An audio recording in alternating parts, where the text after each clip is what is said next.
شملو وطن تداشا چې شملې درته پسر کړو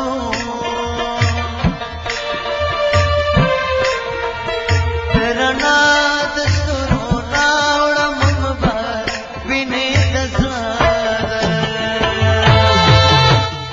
پښتني دودونه او رواجونه یا هم عنعنات د پښتنو په ټولنه کې د یوې سترې برخې په توګه ډېره لویه موضوع ده او خورا زیات اهمیت لري.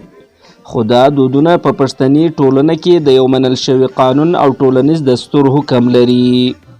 ډیر زیات او د دې منل د پښتنو او پښتونولۍ یوه اړینه برخه ده او څوک یې چې نه مني معنا دا چې د پښتونولۍ له قوانینو سرغړونه ده او رښتینی پښتون نه منل کیږي. دا هم سمه خبره ده. پښتانه کله کله تر بل هر قانون خپلو قوانینو ته ژمن او پرې ولاړ دي.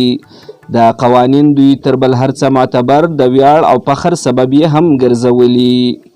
پښتني دودونه او رواجونه ډیر زیات دي او د پښتنو د ژوند ټول کړه ښه او بد په لمن کې لري چې د هغوی دودونو او عنعناتو له ډلې یوې هم جرګه او مرکه ده. د پښتنو په ملي دودونو کې جرګه خورا اهمیت لري. پخوا پښتنو د ژوند ټول کړه سترې او وړې ستونزې په جرګه فیصله کولې او د پښتنو جرګې ډیرې مشهورې دي او زیات پښتانه ورته احترام لري. داسې روایات هم شته چې ځینې وایي دا جرګې د ډیرو پخوانیو آریایانو د رسمونو او رواجونو څخه په میراث پاتې شوي چې تر اوسه پورې پښتنو بالخصوص د آزاد سرحدونو پښتانه دې جرګو ته ژمن دي. کله هم چې کومه مهمه پیښه کیږي پښتانه پرې جرګه کوي او د پښتنو جرګې ځانته قواعد لري.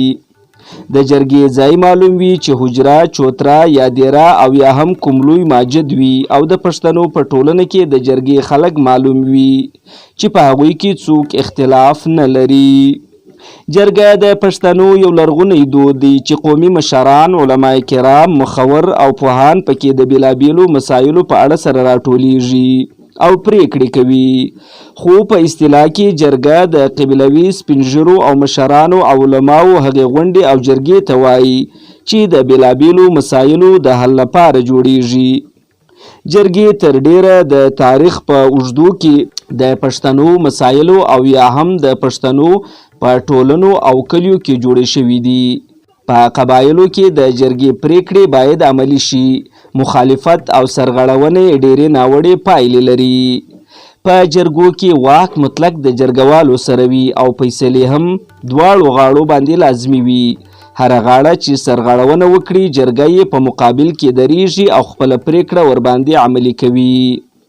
د جرګې اصطلاحي معنا تر دې هم پراخه ده او په پښتنو هغې تاریخي عنعنوي غونډې ته وایي چې د اوږدو زمانو په بهیر کې زموږ د ولس ټولې ټولنیزې، قومي او ملي، سیاسي، اجتماعي، اقتصادي، کلتوري او حتی مذهبي شخړې، ستونزې، ناندرۍ او تاو تریخوالي او خنډونه یې له منځه وړي او په دې برخه کې غوڅې پریکړې او فیصلې کړي او کوټلي تصمیمونه یې نیولي دي.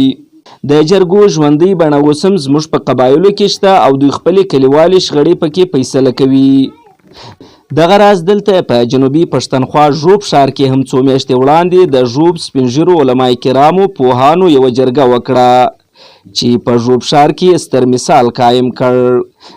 دغه جرګه د دوو غاړو ترمنځ د مندوخیل قبیلې چې یو اسلام خان کهول، دویم یې پاتکیزی کهول ترمنځ څو کاله وړاندې رامنځته شوې وه د جرګې لخوا حل و فصل شوه. یا د پیښه څو کاله وړاندې د مځکې پر سر رامنځته شوي چې پکښې شپږ تنه په شهادت رسېدلي وو. په همدغه جرګه کې د ژوب ښار ستر او نامتو مشرانو علما کرامو هر یو لکه محترم پیر قاري ثناء الحق صاحب، پیر سید مبین شاه بخاري صاحب، حاجي محمد عمر شیرانی صاحب، ملک حاجي نورخان مندوخیل صاحب، د ژوب د ستر ښار جامع جومات مولانا العادت کاکړ صاحب، ملک امان الله حریفال صاحب، پخوانی سناتور او د پښتونخوا ملي عوامي پارټۍ مشر ښاغلي محمد رضا مندوخیل صاحب، قاضي احمد خوستی صاحب، ملک نعمت مندوخیل صاحب، ملک سلطان ناصر، ملا مجید قریشي، مولوي امان الله مندوخیل صاحب، ملک حاجي نواب هرمزئی، مولوي عبدالحنان خروټي صاحب، سردار عزیز الله کبزئی صاحب او جمال مندوخیل صاحب پکښې برخه درلوده. یادو مشرانو د اسلام خان او پاتکیزي کول دغه دښمني د تل لپاره په دوستي بدله کړه او دواړه غاړې یو له بل سره شیر و شکر سول. بشر یارمندو خیل د فیسبوک باڼه ژوب